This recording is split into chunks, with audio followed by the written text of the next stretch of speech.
everyone, my name is Sophie, and last week I got the incredible opportunity to attend an event in New York City called Teen Vogue Fashion University. If you don't know, Teen Vogue Fashion University is a weekend of seminars with fashion industry professionals, and students can apply to the program. Accepted, you get to choose seminars with designers, bloggers, models, editors, all sorts of different industry professionals, and you get to meet with them, ask them questions, and you also get to meet students from all over the country who come to New York City for a weekend, and it is very exciting and it's very educational, I think, if you want to be in the fashion industry, so I would highly recommend it if you can apply next year. Question during Alexa Chung. I actually didn't film it because I was like shaking as she was answering my question because I was so excited, but I have some other pieces from the Alexa Chung interview. There were also two shopping events, one at Express on Friday night and one at Topshop on Saturday night, and then we all graduated, and it was a very exciting weekend. I am so happy to be able to share this footage with all of you. If you want to see a specific seminar, I put the times of each one in this video down below if you only are looking to see a specific person, because I know this video is a little bit long. I really hope you guys enjoy this video, and thanks for watching. Bye!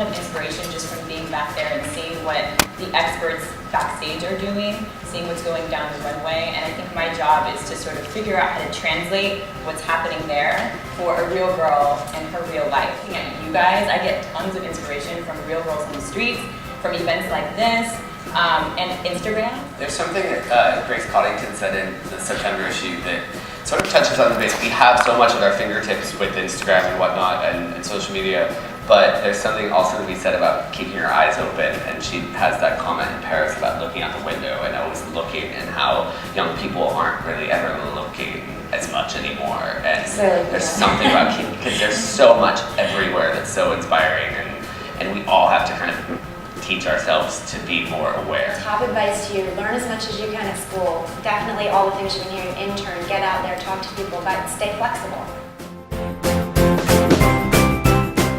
If you're in fashion, if you're in a different field, if you're in magazines, working directly with a designer, you know, the same principles apply no matter where you work.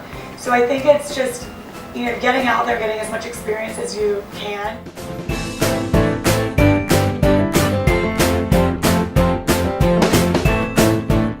My biggest pet peeve is when interns come, and I'll tell you everyone this, when interns come and they exert too much personality, and it's too vocal, and you know, and I hate it when somebody comes in and thinks that they know everything, because you know what, you don't know everything, and that is why you're here to learn. You know, when a good intern comes in, sits down, really listens, you don't have to say a word, and you're just absorbing everything. And I think that then, you know, that's the kind of intern that I can see potential in, and I kind of dig deeper, and I ask them to do a project, and then, you know, and see how they kind of translate the project. Like those kinds of, the ones that are more introverted, I find, have more to give for me. And so it's really important to stay focused and stay nice to people.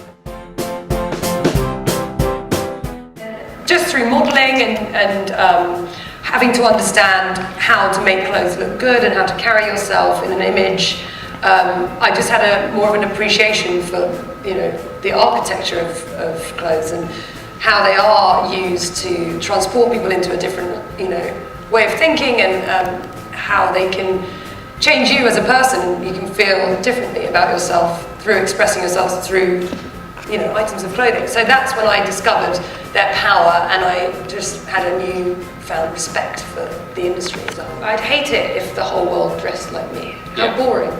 So I like diversity, and I enjoy seeing people enjoy their clothes, and I think it's nice to see everyone's take on what they're doing. The single most favorite piece of clothing you own to date?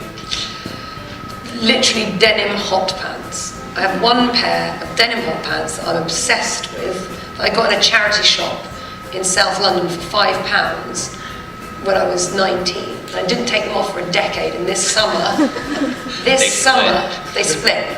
I don't know what happened. I was just kidding. They did, they just left my body. They just like stood up, and they were like, it's over, I can't wrap it up, John. They were fashion heaven. Yeah, they've gone.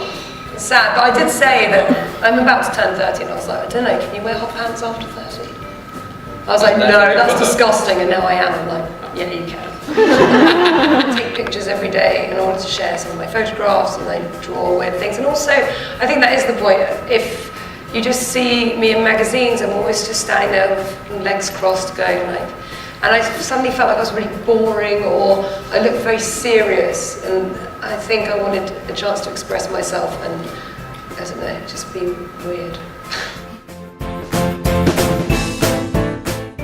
We might take fashion too seriously. Just have fun with it, know that it's a job, but in the end, I'm still having fun. When you're given the opportunity to, say, be famous, and they say to you, but on the other hand, you have to give up everything that you believe in, that's very nerve-wracking, and you don't want to give it up, and you don't care to be famous, but on the other hand, you just want this adult to be happy with you. It's just like your teachers, your parents, you want to please them. So my biggest issue was, how do I please these people, but not give up everything I have now? With social media, the new girl on the block, whoever she is from Alabama, the first day at modeling, she can have a Twitter account, Instagram account, she can have a blog, Facebook, and she can have a voice. So say she is being mistreated and she doesn't like it, and anyone here too, I mean, it goes for everyone, you can write about it. It's a healthy choice. You can work out, you can eat right, and you can be skinny. That is okay. You're a skinny girl, that's fine. But don't make yourself or force yourself to be something that you're not.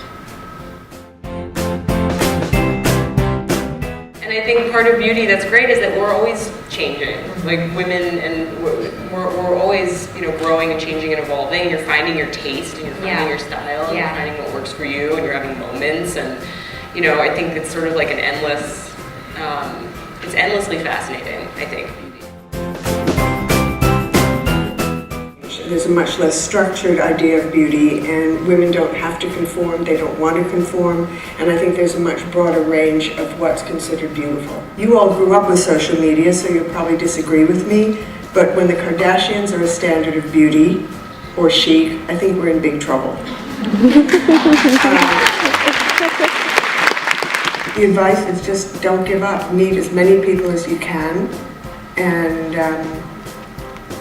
if you're not successful the first time, just keep trying.